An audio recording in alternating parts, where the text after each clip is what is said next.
ಕರ್ನಾಟಕ ರಾಜ್ಯ ಸರ್ಕಾರದ ಮಾನ್ಯ ಮುಖ್ಯಮಂತ್ರಿ ಸಿದ್ದರಾಮಯ್ಯ ಮತ್ತು ಅವರ ಸಚಿವ ಸಂಪುಟ ನಯವಾಗಿ ರೈತರನ್ನು ವಂಚಿಸಿ ವಾಮಮಾರ್ಗದಿಂದ ರೈತರ ಪಂಪ್ಸೆಟ್ಗಳ IP ನಂಬರಿಗೆ ಆಧಾರ್ ಲಿಂಕ್ ಮಾಡುವಂತೆ ಹೇಳಿ ಪಂಪ್ಸೆಟ್ಗಳಿಗೆ ದರ ನಿಗದಿ ಮಾಡಿ ಹಣ ವಸೂಲಿ ಮಾಡಲು ಹೊರಟಿರುವ ರಾಜ್ಯ ಸರ್ಕಾರದ ವ್ಯವಸ್ಥೆಯನ್ನು ವಿರೋಧಿಸಿ ಕರ್ನಾಟಕ ರಾಜ್ಯ ಗ್ರಾಮಾಭಿವೃದ್ಧಿ ರೈತ ಸಂಘದಿಂದ ಕನಕಪುರದ ಬೆಸ್ಕಾಂ ಕಚೇರಿ ಮುಂಭಾಗ ಪ್ರತಿಭಟನೆ ನಡೆಸಲಾಯಿತು.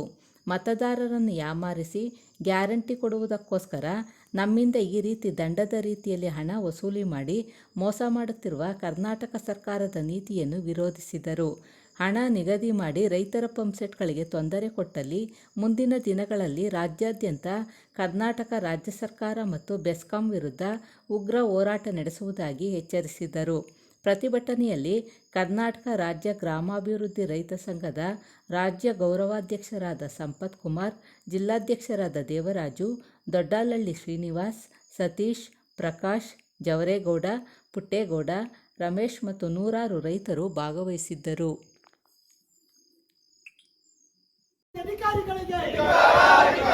ಕರ್ನಾಟಕ ರೈತ ವಿರೋಧಿ ಅಧಿಕಾರಿಗಳಿಗೆ, ಕರ್ನಾಟಕ ರಾಜ್ಯ ರೈತ ಸಂಘಕ್ಕೆ, ಕರ್ನಾಟಕ ರಾಜ್ಯ ರೈತ ಸಂಘಕ್ಕೆ, ಕರ್ನಾಟಕದಲ್ಲಿ ರೈತರಿಗೆ ವಿದ್ಯುತ್ ಪಂಪ್ಸೆಟ್ಗಳಿಗೆ ಮೀಟರ್ ಅಳವಡಿಸಲು ನಿರ್ಧರಿಸಿರುವ ಅಧಿಕಾರಿಗಳಿಗೆ, ರೈತ ವಿರೋಧಿ ಅಧಿಕಾರಿಗಳಿಗೆ, ಬೆಸ್ಕಾಂ ಇಲಾಖೆಗೆ, ಕರ್ನಾಟಕ ಸರ್ಕಾರಕ್ಕೆ ಏನೇ ಬರಲಿ, ಏನೇ ಬರಲಿ, ಎಲ್ಲಿವರೆಗೂ ಹೋರಾಟ, ಎಲ್ಲಿವರೆಗೂ ಹೋರಾಟ, ಏಕೆ ಬೇಕು, ಏಕೆ ಬೇಕು, ಯಾವುದೇ ಕಾರಣಕ್ಕೂ ವಿದ್ಯುತ್ ಪಂಪ್ಸೆಟ್ಗಳಿಗೆ ಮೀಟರ್ ಅಳವಡಿಸುವುದನ್ನು ನಾವು ವಿರೋಧಿಸುತ್ತೇವೆ. ಕರ್ನಾಟಕ ಸರ್ಕಾರಕ್ಕೆ, ಕರ್ನಾಟಕ ಸರ್ಕಾರಕ್ಕೆ, ಕರ್ನಾಟಕ ರಾಜ್ಯ ರೈತ ಸಂಘಕ್ಕೆ, ಕನ್ನಡ ಪರ ಸಂಘಟನೆಗಳಿಗೆ, ಕರ್ನಾಟಕ ರಾಜ್ಯ ರೈತ ಸಂಘಕ್ಕೆ, ರೈತ ಸಂಘಕ್ಕೆ, ರೈತ ಸಂಘಕ್ಕೆ, ರೈತ ಹೋರಾಟಕ್ಕೆ, ಭ್ರಷ್ಟ ಸರ್ಕಾರಕ್ಕೆ,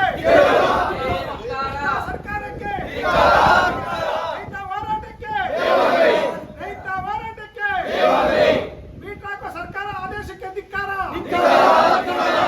ಆಧಾರ್ ಕಾರ್ಡ್ ಲಿಂಕ್ ಕೊಡ್ತೀನಿ ಅಂತ ನೆಮವಟ್ಟಿ ರೈತರುಗಳನ್ನ ಬಾಳ್ಗಿಸ್ತಾ ಇರೋ ಸರ್ಕಾರಕ್ಕೆ, ಅವ್ರ ಮಾತು ಕೇಳಿ ಅಧಿಕಾರಿಗಳು ಜನಗಳಿಗೆ ತೊಂದರೆ ಕೊಡ್ತಾರೆ. ಅವ್ರಿಗೆ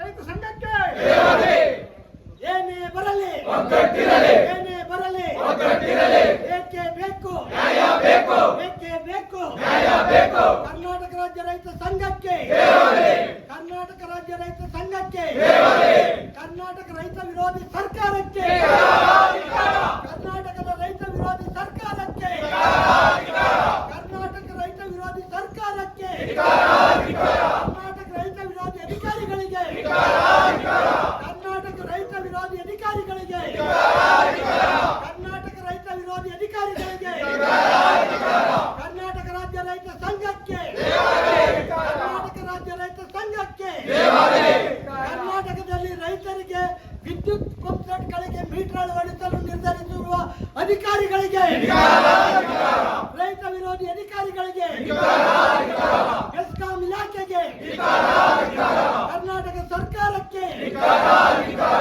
ಏನೇ ಬರಲಿ, ಏನೇ ಬರಲಿ, ಎಲ್ಲಿವರೆಗೂ ಹೋರಾಟ, ಎಲ್ಲಿವರೆಗೂ ಹೋರಾಟ, ಏಕೆ ಬೇಕು, ಏಕೆ ಬೇಕು, ಯಾವುದೇ ಕಾರಣಕ್ಕೂ ವಿದ್ಯುತ್ ಪಂಪ್ಸೆಟ್ಗಳಿಗೆ ಮೀಟರ್ ಅಳವಡಿಸುವುದನ್ನು ನಾವು ವಿರೋಧಿಸುತ್ತೇವೆ. ಕರ್ನಾಟಕ ಸರ್ಕಾರಕ್ಕೆ, ಕರ್ನಾಟಕ ಸರ್ಕಾರಕ್ಕೆ ಈ ದಿನ ಕರ್ನಾಟಕ ಸರ್ಕಾರದ ಒಂದು ಪಂಪ್ಸೆಟ್ಗಳಿಗೆ IP ನಂಬರು ಮತ್ತು ಆಧಾರ್ ಕಾರ್ಡ್ನ ಕಲೆಕ್ಟ್ ಮಾಡಿ ಅವರ ಒಂದು ಹಿಡಿತದಲ್ಲಿ ಅದನ್ನ ಇಟ್ಕೊಳ್ಳೋಕ್ಕೋಸ್ಕರ IP ಸೆಟ್ಗೆ ಮೀಟರ್ ಅಳವಡಿಸುವಂಥ ದುರುದ್ದೇಶದಿಂದ ಮತ್ತು ವಿದ್ಯುತ್ ದರವನ್ನು ನಿಗದಿ ಮಾಡುವಂಥ ಉದ್ದೇಶದಿಂದ ಈ ಆಧಾರ್ ಕಾರ್ಡ್ ಮತ್ತು IP ನಂಬರ್ನ ಕಲೆಕ್ಟ್ ಮಾಡ್ತಾ ಇದ್ದಾರೆ ಈ KEB ವತಿಯಿಂದ. ಈ ಒಂದು ವಿಚಾರವಾಗಿ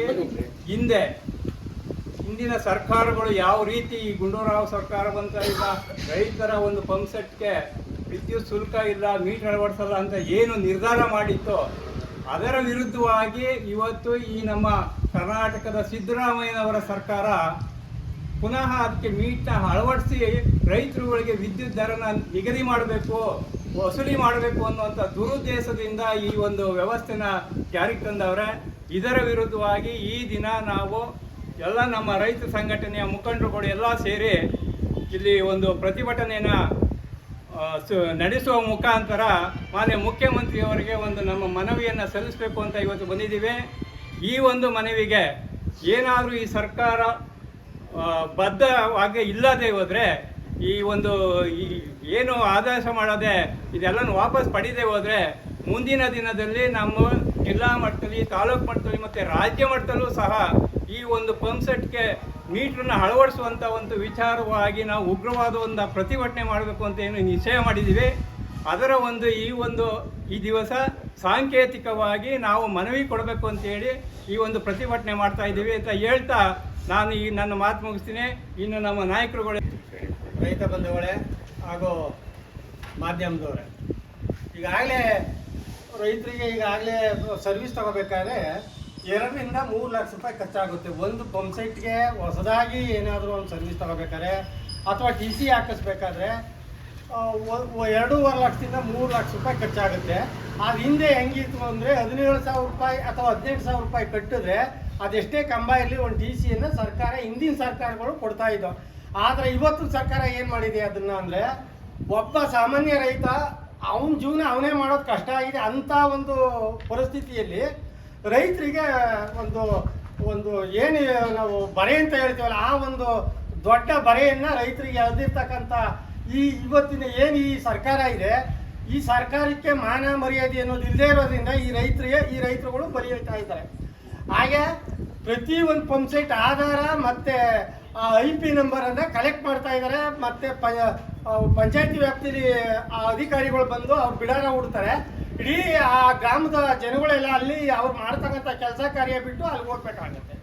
ಯಾಕೆ ಅಂದರೆ ಯಾಕೆ ಈ ಥರ ಹುನ್ನಾರ ಮಾಡ್ತಾವ್ರೆ ಅಂದರೆ, ಹಿಂದಿನ ಸರ್ಕಾರ ಸರ್ಕಾರಗಳು ಯಾವುದೇ ಸರ್ಕಾರ ಆಗಿರ್ಬೋದು, ಹಿಂದಿನ ಸರ್ಕಾರಗಳು ಪಂಪ್ ಸೆಟ್ಗಳಿಗೆ ಯಾವುದೇ ನಿಗದಿತ ಹಣವನ್ನು ಫಿಕ್ಸ್ ಮಾಡಿರಲಿಲ್ಲ. ಆದರೆ ಇವತ್ತು ಈ ಕಾಂಗ್ರೆಸ್ ಸರ್ಕಾರದವರು ಯಾಕೆ ಮಾಡ್ತಾವ್ರೆ ಅಂದರೆ, ಉಚಿತ ಎಲ್ಲ ಕೊಟ್ಬಿಟ್ಟು ಈಗ ಈ ರಾಜ್ಯ ಸರ್ಕಾರ ಬರ್ಬರಾಗ್ತಾ ಇರೋದ್ರಿಂದ ಈಗ ಆ ಹಣವನ್ನು ಈ ರೈತನ ತೇಜೋವಧೆ ಮಾಡಿ ಅವರಿಂದ ವಸೂಲಿ ಮಾಡಿ ಇವರು ಸರ್ಕಾರ ನಡೆಸಬೇಕು. ಈ ಸರ್ಕಾರ ನಡೆಸಬೇಕಾಗಿ ಈಗ ರೈತರ ಮೇಲೆ ಬರೆ ಎಳೆಯೋಕ್ಕೆ ಹೊರಟಿದ್ದಾರೆ. ಆ ಕಾರಣದಿಂದ ಇವರಿದೇನಾರ ಹಿಂಗೆ ಮುಂದುವರಿಸಿದ್ರೆ ಇಡೀ ರಾಜ್ಯದಲ್ಲಿ ಯಾವುದೇ ಎಲೆಕ್ಷನ್ ಬಂದರೂ ಕೂಡ ರೈತ ಸಂಘಟನೆ ಕಾರ್ಯಕರ್ತರು, ರೈತ ಸಂಘಟನೆಯ ಮುಖಂಡರುಗಳು ಎಲ್ಲರೂ ಸೇರಿ ಕ್ಯಾನ್ವಾಸ್ಗೆ ನಿಂತ್ಕೋತೀವಿ.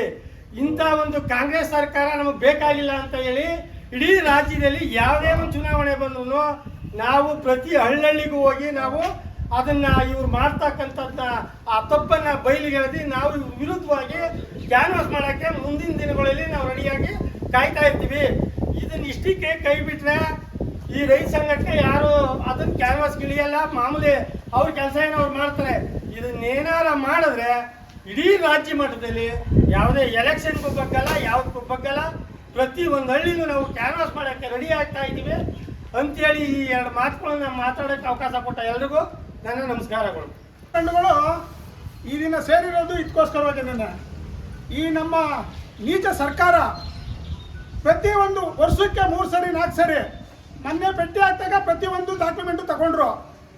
ಈಗ ತಿರ್ಗಾ ಆಧಾರ್ ಕಾರ್ಡ್ ಲಿಂಕ್ ಮಾಡ್ತೀನಿ ಅಂದ್ಬಿಟ್ಟು ಒಂದು ಆಧಾರ್ ಕಾರ್ಡನ್ನು ನೆಪ ಹೊತ್ಕೊಂಡು ಇವ್ರು ಪ್ರತಿಯೊಂದನ್ನು ಸೇರಿಸ್ಕೊಂಡು ರೈತರುಗಳನ್ನ ಇರೋದೆಲ್ಲ ತಲ್ಲತಾಪತ್ರೆ ಮಾಡಿ ಬಾಳ್ಗೆಡಿಸ್ತಾರೆ. ಇವರು ಮಾಡ್ತಾ ಇರೋದು ಉದ್ದೇಶ ಏನು ಅಂದರೆ, ಈ ದರಿದ್ರ ಭಾಗ್ಯಗಳು ಕೊಟ್ಟವರಲ್ಲ, ಈ ಭಾಗ್ಯಕ್ಕೆ ಇಲ್ಲಿ ಕೇಳಬೇಕು, ಈ ದುಡ್ಡನ್ನ ಭರ್ತಿ ಮಾಡಬೇಕು. ಇಂಥ ಸರ್ಕಾರ ಇವ್ರು ಗೆಲ್ಲಬೇಕು. ಈ ದರಿದ್ರ ಭಾಗ್ಯಗಳನ್ನು ಕೊಟ್ಟು ಗೆದ್ದು ಇವರು ಮೇಲಿರಬೇಕು. ಅದಕ್ಕೋಸ್ಕರವಾಗಿ ರೈತರೊಳಗೆ ಇದನ್ನೆಲ್ಲ ತೊಂದರೆ ಕೊಡ್ತಾರೆ.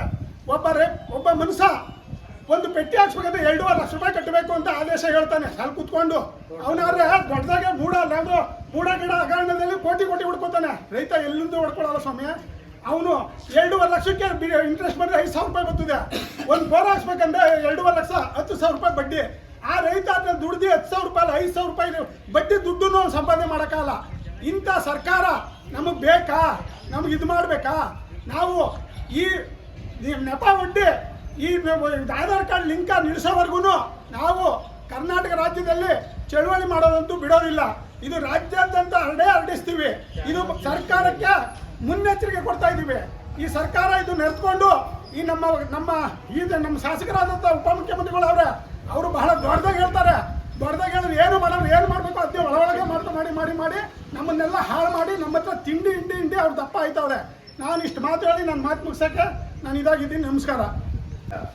ಗೌರವಾನ್ವಿತ ರೈತ ಬಂಧುಗಳೇ ಮತ್ತು ನನ್ನ ಮಾಧ್ಯಮ ಸ್ನೇಹಿತರೆ, ಏನು ಸರ್ಕಾರ ರೈತರ ಮೇಲೆ ಯಾವ ರೀತಿ ದಿವಾಳಿ ಮಾಡಿ ರೈತರನ್ನ ದಿಕ್ಕು ತಪ್ಪಿಸಿ ರೈತರು ನೆಮ್ಮದಿಯಾಗಿ ನಿದ್ದೆ ಮಾಡದೆ ಮತ್ತು ರೈತರು ಜೀವನ ಮಾಡೋಕ್ಕಾಗದೆ ಇರ್ತಕ್ಕಂಥ ಸನ್ನಿವೇಶನ ಈ ರಾಜ್ಯ ಸರ್ಕಾರ ತರ್ತಾ ಇದೆ. ಒಂದಲ್ಲ ಎರಡಲ್ಲ ಐದಾರು ಇದು ಮಾಡಿ ಸರ್ಕಾರಗಳು ರೈತರ ಮೇಲೆ ಒತ್ತಡವನ್ನು ಯಾವ ರೀತಿ ತರ್ತಾರೆ ಅದು ಯಾರಿಗೂ ಗೊತ್ತಾಗದೇ ಇರೋ ರೀತಿಯಲ್ಲಿ ಮೀಟರ್ನ ಅಳವಡಿಸ್ಕೊಳ್ಳೋಕ್ಕೆ ಮತ್ತು ಕೂತಿದ್ದಕ್ಕೆ ನಮಗೆ ಹಣ ಕಟ್ಟಬೇಕು ಅಂತ ಒಂದು ಸಂದೇಶಕ್ಕೆ ನಮ್ಮ ಆಧಾರ್ ಕಾರ್ಡನ್ನು ಲಿಂಕ್ ಮಾಡಿ ನಮ್ಮ ಪಾಣಿ ನಮ್ಮ ಜಮೀನು ಮೇಲೆ ಒಂದು ಲಿಂಕ್ ತಗೊಂಡು ನಮಗೆ ನೇರವಾಗಿ ಇಷ್ಟು ಮೀಟ್ರ್ ಓಡಿದೆ ಅಂತೇಳಿ ಮನೆ ಪಂಪ್ ಸೆಟ್ ಮನೇಲಿ ಏನು ಮೀಟ್ರ್ ಇರ್ತದೆ ಆ ಮೀಟ್ರಿಗೆ ಆಡ್ ಮಾಡಿ ಅದು ಕೊಡಲಿಕ್ಕೆ ಈ ಕಾರ್ಯಕ್ರಮನ ರೂಪಿಸ್ತಾವ್ರೆ. ಈಗಾಗಲೇ ದನ ಕರುಗಳಿಗೆ ನೀರಿಲ್ಲದೆ ನಾವು ಒದ್ದಾಡ್ತಾ ಇರ್ಬೇಕಾದ್ರೆ ಪ್ರತಿ ಹಳ್ಳಿಗೂ ಅಲ್ಲೂ ಕೂಡ ಮೀಟರ್ನ ಹಾಕಿದ್ದಾರೆ. ಈಗಾಗಲೇ ರಾಜ್ಯ ರೈತ ಸಂಘ ಹೇಳಿದೆ, ಯಾವುದೇ ಹಳ್ಳಿನಲ್ಲೇ ಆಗಲಿ ಒಂದು ಮೀಟರ್ನು ಕೂಡ ಇಟ್ಕೋಬಾರ್ದು, ತೆಗೆದು ಆತಿಗೆ ಚೆಚ್ ಹಾಕಿ ಅಂತ ಹೇಳಿ ಎಲ್ಲ ಸಂದೇಶವನ್ನು ಕೂಡ ಕೊಟ್ಟಿದ್ದೇವೆ. ಮತ್ತು ಈಗ ಇಂಧನ ಸಚಿವ ಆಗಿದ್ದಾಗ ಡಿ ಕೆ ಶಿವಕುಮಾರ್ ಅವರು ಇದೇ ಕ್ಷೇತ್ರದಲ್ಲಿ ನಮ್ಮ ಕ್ಷೇತ್ರದಲ್ಲಿ ಮೀಟರ್ನ ಅಳವಡಿಸ್ತೀನಿ ಅಂತೇಳಿ ಮೀಟರ್ ಅಳವಡಿಸಿದ್ರು ದೇಗಲಮಠದಲ್ಲಿ. ಆವಾಗ ದೇಗಲಮಠದಲ್ಲಿ 10 ಮೀಟರ್ನ ನಾವೇ ಕಿತ್ತು ತಾಲೂಕು ಕಚೇರಿ ಮುಂಭಾಗ ತಗೊಂಡೋಗಿ ಮೀಟರ್ನ ಒಂದು ಕಲ್ಲೆತ್ತಾಕಿ ಚೆಚ್ಚಿಬಿಟ್ಟು ಮಿಕ್ಕ 9 ಮೀಟರ್ನ ಇಲಾಖೆಗೆ ಕೊಟ್ಟಿದ್ದೀವಿ. ಯಾಕೆಂದರೆ ಅವರು ಇಂಧನ ಸಚಿವರಾಗಿದ್ದಾಗ. ಆವಾಗ ನಂತರ 3 ದಿವಸಕ್ಕೆ ಅದನ್ನು ವಾಪಸ್ ತೆಗೆದುಕೊಂಡಿದ್ದಾರೆ. ಆದರೆ ಅಷ್ಟೆಲ್ಲ ಮಾಡಿದರೂ ಕೂಡ ಪುನಃ ಇದೇ ಸರ್ಕಾರ, ಹಿಂದೆ ಏನು ಕಾಂಗ್ರೆಸ್ ಸರ್ಕಾರ ಬಂಗಾರಪ್ಪನ ಪೀರಿಯಡಲ್ಲಿ ಏನಿತ್ತು ಆ ಸರ್ಕಾರದ ಆದೇಶ ಯಾವ ರೀತಿ ರೈತರಿಗೆ ಅನುಕೂಲತೆ ಮಾಡಿದ್ದಾರೆ, ಅದೇ ಥರ ಬೇರೆ ಬೇರೆ ರೂಪದಲ್ಲಿ ಮಕ್ಕಳಿಗೆ ವಿದ್ಯಾಭ್ಯಾಸಕ್ಕಾಗ್ಬೋದು, ಮತ್ತೊಂದಾಗ್ಬೋದು, ಮತ್ತು ಏನೋ ಗ್ಯಾಸ್ ಏನು ಬರ್ತಾ ಇದೆ ಅದಕ್ಕೊಂದು ಅಂಥವೆಲ್ಲ ಕೊಡ್ತಾನೆ. ಎಲ್ಲ ನಾನು ಫ್ರೀ, ಅದು ಫ್ರೀ, ಇದು ಫ್ರೀ ಅಂತ ಎಲ್ಲ ಮಾಡಿ ರೈತರ ಮೇಲೆ ಒತ್ತಡವನ್ನು ತಂದು ಜೀವನ ಮಾಡೋಕ್ಕೆ ಭಾಳ ಕಷ್ಟ ಮಾಡ್ತಾರೆ. ಈ ಒತ್ತಡಕ್ಕೆ ಏನಾಗ್ತಾ ಇದೆ ಅಂದರೆ ರೈತ ನಿದ್ರೆ ಬರಲ್ಲ ಮತ್ತು ಊಟ ತಿನ್ನೋಕ್ಕೂ ಆಗ್ತಾಯಿಲ್ಲ. ಮತ್ತು ಇನ್ನೊಂದು ಸಂದೇಶ ಮೊನ್ನೆ ಏನು ಮಾಡಿದ್ದಾರೆ ಅಂದರೆ ಅದು ವಾಟ್ಸಪ್ಪಲ್ಲಿ ಎಲ್ರಿಗೂ ಸಾಮಾನ್ಯ ಗೊತ್ತಾಗಿದೆ. ರೈತ ಪಂಪ್ ಸೆಟ್ಟು ಹಾಕ್ಕೊಂಡು ನೀರು ಹೊಡ್ಕೋತಾ ಇದ್ದಾರೆ.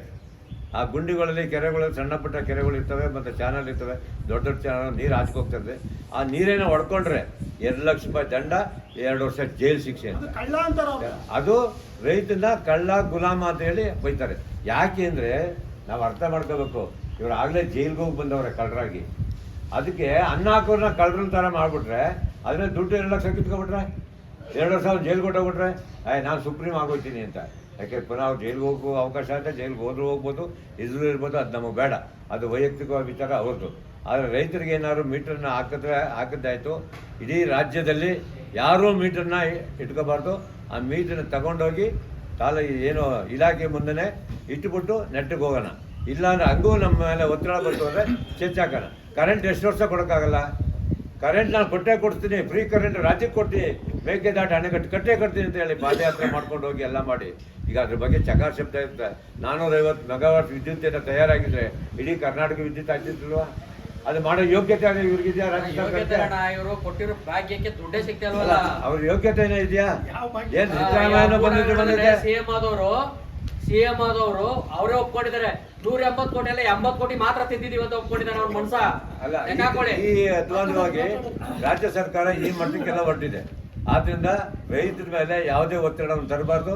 ರೈತರಿಗೆ ಏನಾದ್ರು ಈ ಒತ್ತಡ ತಂದು ಎಲೆಕ್ಟ್ರಿಸಿಟಿ ಮೇಲೆ ಏನಾದ್ರು ಮತ್ತು ಪಂಪ್ ಸೆಟ್ ಮೇಲೆ ಮತ್ತು ಏನಾದ್ರು ಚಗಾರ ಶಬ್ದ ಎತ್ತಿ ಏನಾದ್ರು ಇಲಾಖೆಯವ್ರು ಬಂದು ನಾವು ಕಿತ್ತಾಕ್ಬಿಟ್ರಿ ಕಟ್ ಮಾಡ್ತೀವಿ ಅಂದರೆ ಹೆಣ್ಣು ಮಕ್ಳ ಕೈಯಿಂದ ಒಂದು ಬಂದೂಕ ಇದೆ, ಆ ಬಂದೂಕಲ್ಲಿ ಹೊಡೆದು ನಿಮ್ಮನ್ನು ಆಚೆ ಕಳಿಸ್ಬೇಕಾಗ್ತದೆ. ಅದನ್ನೇ ಹೊಡೆದು ಆಚೆ ಕಳಿಸ್ಬೇಕಾಗ್ತದೆ. ಅದ್ರ ಮೇಲೆ ಯಾವ ಇಲಾಖೆಯಿಂದ ಕೇಸು ಆಗಲ್ಲ. ಆದ್ದರಿಂದ ದಯಮಾಡಿ ಇಲಾಖೆಯವರು ಸರ್ಕಾರಕ್ಕೆ ಒತ್ತಡವನ್ನು ಕೊಡಿ. ರೈತರುಗಳು ಗಲಾಟೆ ಮಾಡ್ತಾರೆ, ನಾವು ಹಳ್ಳಿಗಳಿಗೆ ಹೋದಾಗ ರೈತರು ಯಾರು ನಮಗೆ ಸೇರಿಸಲ್ಲ ಅಂತೇಳಿ ತಾವು ಸರ್ಕಾರಕ್ಕೆ ಎಚ್ಚರಿಕೆಯನ್ನು ಕೊಡಬೇಕು ಅಂತ ಹೇಳ್ತಾ, ಅದಕ್ಕೆ ಯಾಕೆ ನಾವು ಇಲಾಖೆಗೆ ಒಂದು ಗೌರವ ಕೊಡ್ತೀವಿ, ಆ ಗೌರವನ ಉಳಿಸ್ಕೊಂಡು ನಿಮ್ಗೇನು ನಾವು ಮನವಿ ಕೊಡ್ತೀವಿ, ಆ ಮನವಿನ ಸರ್ಕಾರಕ್ಕೆ ನಾವು ತಲುಪಿಸ್ಬೇಕು. ತಲುಪಿಸಿದಾಗ ನಾವು ಯಾವುದೇ ಹಳ್ಳಿಗೆ ಹೋದ್ರೂ ನಮಗೆ ಒಂದು ಶಬ್ದ ಕೊಡ್ತಾ ಇಲ್ಲ, ಹಾಗೆ ಹೀಗೆ ನಮಗೇನು ಅವಕಾಶ ಕೊಡ್ತಾ ಇಲ್ಲ, ನೀವು ಹೇಳಿದಾಗ ನಾವು ಮಾಡೋಕ್ಕಾಗಲ್ಲ ಅಂತೇಳಿ ನೀವೇ ಕೂಡ ಒಂದು ಸಂದೇಶವನ್ನು ಕೊಡ್ಬೋದು ಸರ್ಕಾರಕ್ಕೆ. ಆದ್ದರಿಂದ ದಯಮಾಡಿ ಇನ್ನು ಮುಂದೆ ಯಾರೇ ಮೀಟ್ರ್ ಆಗಲಿ, ಯಾವುದೇ ಹಳ್ಳಿಗಾಗಲಿ, ಕುಡಿಯೋ ನೀರಿಗಾಗಿರ್ಬೋದು, ಮತ್ತು ದನಕರಿಗೆ ಮೈ ತೊಳಿಕಾಗೋದಿಲ್ಲ, ಮತ್ತು ಏನು ಪಂಪ್ಸೆಟ್ಗಾಗಲಿ ಮೀಟ್ರನ್ನ ಅಳವಡಿಸಿದ್ರೆ ಆ ಮೀಟ್ರನ್ನ ಕಿತ್ತು ತಂದು ಇಲಾಖೆ ಮುಂದೆ ಬಿಸಾಕೋಣ. ಇದಕ್ಕೆಲ್ಲರೂ ಒಪ್ಗೆನಾ? ಯಾವುದೇ ಕಾರಣಕ್ಕೂ ಮೀಟರ್ನ ಅಳವಡಿಸಿಕೊಡೋಕ್ಕೆ ರಾಜ್ಯ ಸರ್ಕಾರ, ರಾಜ್ಯ ರೈತ ಸಂಘ ಮುಂದೆ ಬಿಟ್ಕೊಡೋದಿಲ್ಲ ಅಂತ ಹೇಳಿದ್ರೆ ನನ್ನ ಮಾತನ್ನು ಮುಗಿಸ್ತೇನೆ. ನಮಸ್ಕಾರ. ಇವತ್ತು ಏನು ಇವಾಗ ಮುಖಂಡರೆಲ್ಲ ಮಾತಾಡಿದ್ದಾರೆ ಅದ್ರ ಬಗ್ಗೆ ನಾನು ಹೇಳ್ತಾ ಇದ್ದೀನಿ. ಇವತ್ತೊಂದು ಸರ್ಕಾರಕ್ಕೆ ಇವತ್ತೇನು 2 ಹಗರಣಗಳು ತಗಲಾಕೊಂಡಿದೆ, ಆ ಹಗರಣದಲ್ಲಿ ದುಡ್ಡು ಯಾವಾಗ ವಿರೋಧ ಪಕ್ಷಗಳು ಮುಚ್ಚಾಕಿದ್ರು, ಇವಾಗ ಕೊನೆಗೆ ಇದೆಲ್ಲ ಕಲೆಕ್ಟ್ ಮಾಡಿ ನಮ್ಮ ರೈತರು ಜಮೀನಿಗೆ ಕೈ ಹಾಕಿದ್ದಾರೆ, ನಮ್ಮ ಪಂಪ್ಸೆಟ್ಗೆ ಕೈ ಹಾಕಿದ್ದಾರೆ. ಇವತ್ತು ಊರೆಲ್ಲರೂ KEB ಅವ್ರನ್ನ ಲೈನ್ಮನ್ಗಳನ್ನ ಬಿಟ್ಟು ಆಧಾರ್ ಕಾರ್ಡು ಮತ್ತು ಅವರು ಜಮೀನು ಪಾಣಿಗಳೆಲ್ಲ ತಗೊಂಡು ಈ ಥರ ಎಲ್ಲಾರ ನಾವು ಇದು ಮಾಡೋಣ ಅಂತ ಹೇಳಿ ಲೆಕ್ಕಾಚಾರದಲ್ಲಿ ಹೊಟ್ಟಿದ್ದಾರೆ. ಇವ್ರು ಮಾಡ್ತಾ ಇರೋದು 100% ತಪ್ಪು. ಇದು ನಾವು ಖಂಡಿಸ್ತೀವಿ ಯಾವತ್ತೂ. ಇವರು ಯಾವುದೇ ಕಾರಣಕ್ಕೂ, ನಾನು ಹೇಳ್ತಾ ಇದ್ದೀನಿ ಕೇಳಿ, ಇವರು ದೇವರಾಣ್ಕೊಳ್ತಾ ಇದ್ದೀನಿ, ಇವರು ಯಾವುದೇ ಕಾರಣಕ್ಕೂ ರೈತರನ್ನ ಉದ್ಧಾರ ಮಾಡುವಂಥ ಸರ್ಕಾರ ಅಲ್ವೇ ಅಲ್ಲ. ಇವ್ರದ್ದು ರೈತರನ್ನ ಹಾಳು ಮಾಡೋಕೆ ಅಂತಾನೆ ಬಂದಿರುವಂಥ ಸರ್ಕಾರ ಇದು. ಯಾವತ್ತರ ಇತಿಹಾಸದಲ್ಲಿ ಇಷ್ಟು ವರ್ಷ ಆಯಿತು ಆ ಬಿಲ್ಡಿಂಗ್ ಕಟ್ಟಿ, ವಿಧಾನಸೌಧ ಕಟ್ಟಿ, ಅಲ್ಲಿ ಯಾರ CM ಅದು ನಾನು ದುಡ್ಡು ಕಬಳಿಸಿದ್ದೀನಿ ಅಂತ ಹೇಳಿದಾರ ಸರ್? ನಂಬರ್ 1 ಸಿದ್ದರಾಮಯ್ಯ ಇವತ್ತು ಹೇಳಿದಾನೆ 180 ಕೋಟಿ ಅಲ್ಲ, ಬರೀ 80 ಕೋಟಿ ಮಾತ್ರ ತಿಂದಿದ್ದೀವಿ ಅಂತ ಹೇಳಿದಾನಲ್ಲ ಸರ್. ಏನ್ರಿ ಇದು ಅನ್ಯಾಯ? ಎಲ್ಲಿಂದ ಬರ್ಬೇಕು ಸರ್ ಇದಲ್ಲ? ಆ ಸೀಟಲ್ಲಿ ಕುತ್ಕೊಂಡು ಯೋಗ್ಯತೆ ಇದೆ ಅವ್ರಿಗೆ. ಇವತ್ತು ರೈತರಿಗೆ ಇವಾಗ ಆಲ್ರೆಡಿ ಪಂಪ್ಸೆಟ್ಗೆ ಅಳವಡಿಸಿಗೆ ರೆಡಿ ಮಾಡ್ಕೊಂಡಿದ್ದೀರಾ. ಈ ಯಾವ ಭಾಗ್ಯ ಕೊಟ್ಬಿಟ್ಟು ನಮ್ಗೆ ಒಂದು ಸೀಟ್ ತಗೊಂಡ್ಬಿಟ್ಟು ಏನಾರ ಚೇರ್ ಮೇಲೆ ಕುತ್ಕೊಬಿಡ್ಬೇಕಂತ ಯಾವಾಗ ಪ್ಲಾನ್ ಮಾಡಿದ್ರು ನೀವು? ಅವತ್ತೇನ್ಕೊಂಡ್ವಿ ನೀವು ಕರ್ನಾಟಕನ ದಿವಾಳಿ ಮಾಡ್ತೀರಿ ನೀವು. ಯಾವುದೇ ಕಾರಣಕ್ಕೂ ಉಳಿಸಲ್ಲ ನೀವು ಕರ್ನಾಟಕನ. ಯಾಕೆ ಸರ್ ಇವ್ರಿಗೆಲ್ಲ ಮನ್ಸತ್ವ ಇಲ್ವಾ? ಏನ್ ಬೇಕಾಗಿತ್ತು? ಸಾಲ ಮಕ್ಕಳಿಗೆ ಒಂದು ಪಾಠ ಕೊಟ್ಟಿದ್ರಾಗಿತ್ತು, ಒಂದು ಉಚಿತವಾದ ಆರೋಗ್ಯ ಕೇಂದ್ರ ಕೊಟ್ಟಿದ್ರಾಗಿತ್ತು. ಇದೆಲ್ಲ ಬೇಕಾಗಿತ್ತ ಇವ್ರಿಗೆ? ಅದೇ ಹೇಳ್ತಾ ಇದೀನಿ, ಎಲ್ಲಿಂದ ಬರ್ಬೇಕು ಸ್ವಾಮಿ? ಅವ್ರಿಗೆ ದುಡ್ಡು ಕೊಡಿ, ಸಂಬಳನೇ ಇಲ್ವಲ್ಲ ಮಾಸ್ಟರ್ಗಳು ಬರೋಕೆ. ಎಲ್ಲಿಂದ ತಂತಾರೆ ಇವರು? ಮಾಸ್ಟರ್ಗಳು ಸಂಬಳ ಕೊಡಕ್ಕೆ ದುಡ್ಡೇ ಇಲ್ವೇ? ದಯವಿಟ್ಟು ಇಷ್ಟು ಹೇಳಿ ನನ್ನ ಮಾತನ್ನು ಮುಗಿಸ್ತಾ ಇದ್ದೀನಿ. ರೈತ ಬಾಂಧವರೇ ಮತ್ತು ಸಾರ್ವಜನಿಕರೇ, ನಮ್ಮ ಪತ್ರಿಕೋದ್ಯಮಿಗಳೇ ಮತ್ತು ಸಾರ್ವಜನಿಕ ಮಿತ್ರರೇ, ಈ ದಿನ ನಾವು ಇಲ್ಲಿ ಏನು ಚೆಲ್ಲಾಟಕ್ಕೇನು ಬರಲಿಲ್ಲ. ಆದರೆ ರೈತ ಈಗ ಬೀಳ್ತಾ ಇರೋ ಕಷ್ಟಕ್ಕೇನೆ ಅವನಿಗೆ ಪರಿಹಾರನೂ ಇಲ್ಲ, ಸರಿಯಾದ ಬೆಲೆ ಸಿಗ್ತಾ ಇಲ್ಲ. ಜೊತೆಗೆ ಬೆಳೆಗಳು ನಷ್ಟ, ಅತಿವೃಷ್ಟಿ, ಅನಾವೃಷ್ಟಿ ಇವೆಲ್ಲರ ಜೊತೆಗೆ ರೇಷ್ಮೆ ಒಂದಿತ್ತು, ಆ ರೇಷ್ಮೆಗೂ 108 ರೋಗ ಮತ್ತು ಇದೆಲ್ಲ ಬಂದಿರುವಾಗ ಈಗ ಸರ್ಕಾರದ್ದು ನಮ್ಗೆ 18 ರೋಗ, ಸರ್ಕಾರ ಅದ್ರ ಜೊತೆಗೆ 108 ರೋಗ ತರ್ತಾರೆ. ಯಾಕೆಂದರೆ ಈ ಸರ್ಕಾರ ಬಂದಿರೋದು ಇನ್ನೇನು ಜನಗಳನ್ನ ಉದ್ಧಾರ ಮಾಡೋಕ್ಕಲ್ಲ, ಅವ್ರ ಉದ್ಧಾರ ಆಗಕ್ಕೆ ಏನು ಬೇಕಾದ್ರೂ ಮಾಡೋಕ್ಕೆ ತಯಾರಾಗಿ ಇವತ್ತು ಹಿಂದಿನ ಸರ್ಕಾರ ರೈತರುಗಳು ಕಷ್ಟ ಅನುಭವಿಸ್ತವ್ರೆ, ಅವ್ರಿಗೇನು ಆಧಿಕ ಇಲ್ಲ, ಅವರು ವಿದ್ಯುತ್ ಶಕ್ತಿ ದುಡ್ಡಿಲ್ಲ ಅಂತ ಅಂದ್ಬಿಟ್ಟು ಮಾನ್ಯ ಬಂಗಾರಪ್ಪನವರು ಆ ಮನಸ್ಸು ಮಾಡಿ ರೈತರಿಗೆ ಉಚಿತ ವಿದ್ಯುತ್ ಕೊಟ್ಟಿದ್ರು. ಈ ಮಹನೀಯರು ಬಂದ್ಬಿಟ್ಟು ಇವತ್ತು ಉಚಿತವಾಗಿ ರೈತರಿಗೆ ಪ್ರಾಣ ತೆಗಿತಾವ್ರೆ. ಅಂದರೆ ಇವರು ನಂಬಿಸಿ ಉಚಿತವಾಗಿ ಪ್ರಾಣ ತೆಗಿತಾವ್ರೆ. ಅದು ಯಾಕಪ್ಪ ಅಂತ ಅಂದರೆ ರೈತರುಗಳಿಗೆ ಇವತ್ತು ನಯವಾಗಿ ವಂಚಿಸಿ ಅಧಿಕಾರಿಗಳಿಗೆ ಇದು ಆಧಾರ್ ಕಾರ್ಡ್ ಲಿಂಕ್ ಮಾಡಿ, ಆಧಾರ್ ಕಾರ್ಡ್ ಲಿಂಕಿನ ಸಮೇತ ಕಂಪ್ಯೂಟರ್ಗೆ ನಮ್ಮ ಹೆಸರು ಮತ್ತು IP ನಂಬರ್ ಆ್ಯಡ್ ಮಾಡಿ ಕುಂತು ಜಾಗದಲ್ಲೇ ದುಡ್ಡು ಕಟ್ಟಬೇಕು ಅಂತ ಆರ್ಡರ್ ಮಾಡಿ, ನಾವು ದುಡ್ಡು ಕಟ್ಟಿದ್ರೆ ಮೋಟ್ರ್ ಓಡ್ತವೆ, ದುಡ್ಡು ಕೊಡ್ತಾ ಇದ್ರೆ ಈಗ ಮೊಬೈಲಲ್ಲಿ ಕರೆನ್ಸಿಗೆ ಹಾಕಿದ್ರೆ ಹಂಗೆ ಕರೆನ್ಸಿ ಜೀವ ಆಯ್ತದೋ ಹಂಗೆ ಮೀಟ್ರ್ ದುಡ್ಡು ಕಟ್ಟಿದ್ರು ಮಾತ್ರ ನಮ್ಮ ಮೋಟ್ರ್ ಓಡ್ತವೆ, ಇಲ್ಲದೆ ಅದನ್ನು ಮೋಟ್ರ್ ಓಡೋಲ್ಲ. ಆ ಥರ ಉನ್ನಾರ ಮಾಡೋಕ್ಕೆ ನೀವು ನಮ್ಮನ್ನ ಹೊಂದಿಸಿ ಈಗ ರೈತ ಏನು ಹೇಳಿದ್ರು ಕೇಳ್ತಾನೆ ಅನ್ನೋ ಒಂದು ಭಾವನೆ ನಿಮ್ಗೆ ನಾಚಿಕೆ ಆಗಬೇಕು. ರೈತರು ಅಂತ ಹೇಳ್ಕೊಂಡು ಬರ್ತೀರಿ, ಕೋರ್ಟಿಗೆ ಬರುವಾಗ ರೈತರ ಮೇಲೆ ಪ್ರಮಾಣ ಮಾಡ್ಕೊಂಡು ಬರ್ತೀರಿ, ಹಸರು ತಾಳು ಹಾಕೋ ಬರ್ತೀರಿ. ಹಸಿರು ಸಾಲ ಹಾಕೊಂಡು ನಾವು ರೈತರ ಪರವಾಗಿದ್ದೀವಿ ಅಂತ ಬರ್ತೀರಿ, ಅದೇ ರೈತರ ಮೇಲೆ ಈಗ ಸವಾರಿ ಮಾಡ್ತೀರಿ. ನಿಮಗೆ ನಾಚಿಕೆ ಆಗಬೇಕು. ಅಂದರೆ ನಿಮ್ಮ ನಾಚಿಕೆ ಆಗೋ ಇದಕ್ಕೆ ನಾವು ರೈತರ ಅಷ್ಟು ಸುಲಭವಾಗಿ ಯಾಮಾರೋ ಜನ ಅಲ್ಲ.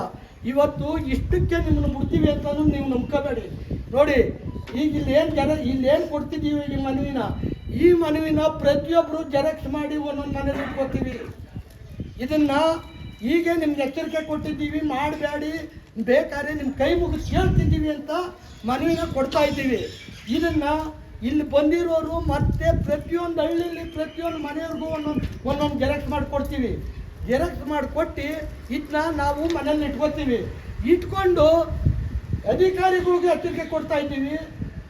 ಸರ್ಕಾರದ ಮಾತೇನಾರ ಕೇಳ್ಬಿಟ್ಟು ನೀವು ಅಧಿಕಾರಿಗಳು ನಮ್ಮ ಪಂಪ್ಸೆಟ್ಗಳ ಹತ್ರಕ್ಕೆ ಆಗಲಿ ನಮ್ಮ ಮನೆಗಳ ಹತ್ರಕ್ಕೆ ಬರೋದು ಆದರೆ ಆ ಸರ್ಕಾರಕ್ಕಾಗಲ್ಲ, ಮೋಕ್ಷ ನಿಮಗಾಯ್ತದೆ. ಅದನ್ನು ಎಚ್ಚರಿಕೆಯಾಗಿ ಈಗ ನೀವು ಸರ್ಕಾರ ಗಮನಕ್ಕೆ ತನ್ನಿ. ಉದಾಹರಣೆಗೆ ಮೊನ್ನೆ ಉಚಿತವಾಗಿ ವಿದ್ಯುತ್ ಕೊಡ್ತೀನಿ ಅಂತ ಅಂದ್ಬಿಟ್ಟು ಆಮೇಲೆ ಸರ್ಕಾರ ಬಂದಮೇಲೆ ಏನು ಮಾಡಿದ್ರಿ, ಮೀಟ್ರ್ ಹತ್ರ ಮೀಟ್ರ್ ಬರೆಯಕ್ಕೆ ಹೋದ್ರಿ. ಉತ್ತರ ಕರ್ನಾಟಕದಲ್ಲಿ ಏನು ಮಾಡಿದ್ರು, ಹಿಡ್ಕೊಂಡು ಕಪ್ ಕೊಡ್ದು, ಕೋಳಿ ಮಗನ ಯಾಕೋ ಬಂದಿದ್ವಿ ಕರ್ಕೊಬರೋದು ನಿಮ್ಮ ಮುಖ್ಯಮಂತ್ರಿನ ಅಂತ ಅವಾಗ ಉಚಿತ ವಿದ್ಯುತ್ ಕೊಡೋದನ್ನ ಮಾಡಿದ್ರಿ. ಆ ಥರ ನಾವು ಮಾಡಬೇಕಾಯ್ತದೆ. ಆ ಥರ ನಾವು ಮಾಡಬೇಕಾಯ್ತದೆ. ಆ ಮಾಡೋದನ್ನ ಈಗ ನೀವು ಹುಷಾರಾಗಿ ನಾವು ರೈತರಿಗೆ ಏನು ನಮ್ಗೇನು ನೀವು ಭಾಗ್ಯ ಕೊಡೋದು ಏನಿದೆಯೋ ಆ ಕಾನೂನು ಮುಂದುವರ್ಸಬೇಕೇ ಹೊರತು ಯಾವುದೇ ಕಾನೂನನ್ನ ನಮ್ಮ ಮೇಲೆ ಪ್ರತಿಬಂಧಕವಾಗಿ ಹೇಳೋದಾದ್ರೆ ನೀವು ಮುಂದೆ ಅದ್ರ ಪ್ರಾಯಶ್ಚಿತ್ತ ಅನುಭವಿಸ್ಬೇಕಾಯ್ತದೆ. ಅದಕ್ಕೆ ನಾವು ಸತ್ಸಜ್ಜವಾಗಿದ್ದೀವಿ ಅಂತ ಹೇಳಿ ನನ್ನ ಮಾತ ಮುಗಿಸ್ತಾ ಇದ್ದೀನಿ. ಕರ್ನಾಟಕ ರಾಜ್ಯ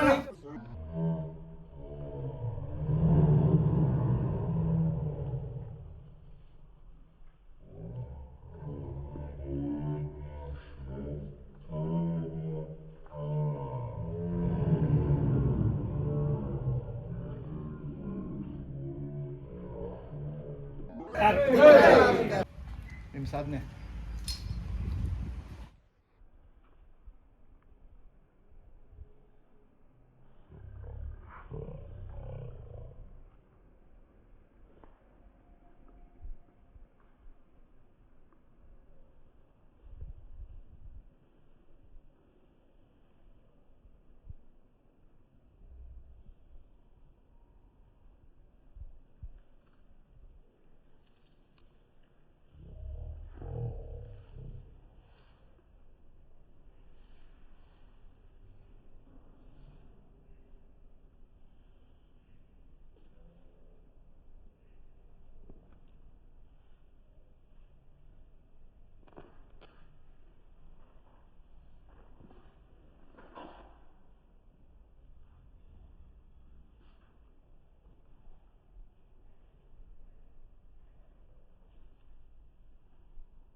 ನಾವು ಸರ್ಕಾರಕ್ಕೆ ತರಿಸ್ಬೇಕು ಅಂತ ರಿಕ್ವೆಸ್ಟ್ ಈ ಮಾಡ್ತೀವಿ. ಪ್ರತಿಗಳನ್ನ ನಾವು ಸರ್ಕಾರಕ್ಕೆ ಏನಂತ ನಾವು ಕಳಿಸ್ತೀವಿ. ನಮ್ದು ಏನು KRC ರೂಲ್ಸ್ ಪ್ರಕಾರ ಫಸ್ಟು ಆಧಾರ್ ಕಾರ್ಡ್ ಕಲೆಕ್ಟ್ ಮಾಡಿ, ಈಗ 2016ರಿಂದ ಯಾರು ದುಡ್ಡು ಕಟ್ಕೊಂಡು ಬಂದಿದ್ರು ಅವ್ರದ್ದೆಲ್ಲ ಆಧಾರ್ ಕಾರ್ಡ್ ಸಿಕ್ತಿತ್ತು ನಮಗೆ.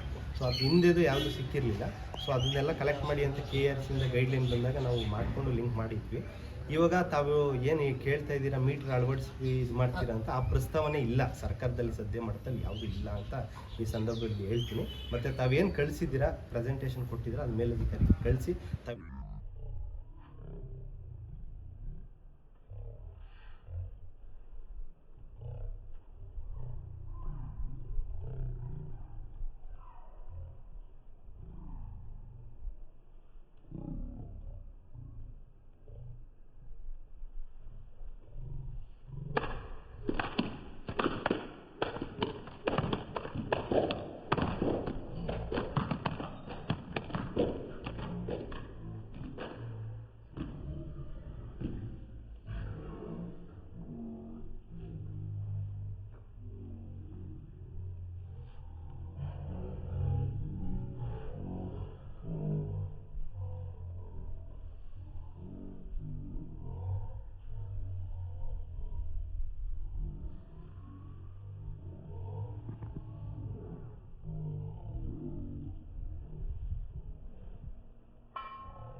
ಬಟ್ ನಿಮ್ಮ ಅಮೌಂಟ್ ನಮ್ಮ ಹತ್ರ ಇರುತ್ತೆ. ನೀವೇನು ಬೇಡ, ನಮಗೆ ಇನ್ಸ್ಟಾಲೇಷನ್ ಬೇಡ, ನಮ್ದು 0 ಇದೆ, ನಾನು ಕ್ಲೈಮ್ ಮಾಡ್ಕೊತೀನಿ, ನೀವು ಕ್ಲೈಮ್ ಮಾಡ್ಕೊಳ್ಳಿ ಸರ್. ಇದುವರೆಗೂ ಯಾರಿಗೂ ವಾಪಸ್ ಕೊಟ್ಟದ್ದು ನಾವೇ ಕೊಟ್ಟಿದೀವಿ. ಈಗ ಎಚ್ ಟಿ ಇರ್ಬೋದು, ದೊಡ್ಡ ಇಲ್ಲ, ಈಗ ಯೂಸ್ ಮಾಡ್ತಾ ಇದ್ದೀರಾ ನೀವು. ಈಗ ಯೂಸ್ ಮಾಡದೇ ಇರೋರು, ಈಗ ಯಾವ್ದೋ ಒಂದು ಫ್ಯಾಕ್ಟ್ರಿ ಮಾಡಿರ್ತಾರೆ, ಕಾರಣಾಂತರದಿಂದ ನಿಂತೋಗ್ಬಿಡ್ತದೆ, ಅವ್ರು ಕೈ ಬಿಟ್ಟಾಗ ಅವ್ರು ಕ್ಲೈಮ್ ಮಾಡ್ತಾರೆ. ಯೂಸ್ ಮಾಡ್ತಾ ಇದ್ದೀರಾ ಸರ್, ನೀವು ಬರೋ ಇಂಟ್ರೆಸ್ಟ್ನ ಒಂದು ನಿಮಿಷ, ಬರೋ ಇಂಟ್ರೆಸ್ಟ್ನ ನಮ್ಗೆ ರೈತರಿಗೆ ಎಲ್ಲಿ ಕೊಟ್ಟಿದ್ರಿ, ಮನೆಗಳಿಗೆ ಯಾವಾಗ ಕೊಟ್ಟಿದ್ರಿ? ಒಂದು ಈ ಬರೋ ಅಂತ ಇಂಟ್ರೆಸ್ಟ್ನ ಸರ್ಕಾರ ಇದಕ್ಕೆ ಗ್ಯಾರಂಟಿ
ಅದಕ್ಕೆ 2.5 3 ಲಕ್ಷ ಖರ್ಚಾಗುತ್ತಲ್ಲ ಒಬ್ಬ ಕೂಲಿ ಮಾಡೋ ರೈತ ಏನ್ ಈಗ ಆಲ್ರೆಡಿ ಹಿಂದೆ ಮಾಡಿ ಈಗ ಏನಾಗೋ ನಿಂತೋಗಿವೆ ಅವು ಸರ್ವಿಸ್ ಕೊಡ್ತೀವಿ. 2018 ಮಾಡ್ತಾ ಇದೀವಿ, ಏನೋ ಹಿಂದೆ ಏನು ಕಟ್ಟಿರೋರ್ಗೆಲ್ಲ ಮಾಡ್ತಾ ಇದೀವಿ. ಬಟ್ ಈಗ ಏನು ಸ್ಟಾಪ್ ಮಾಡಿದೀವಿ, ಅದು ಸರ್ಕಾರ ಗಮನದಲ್ಲಿ ಇದೆ.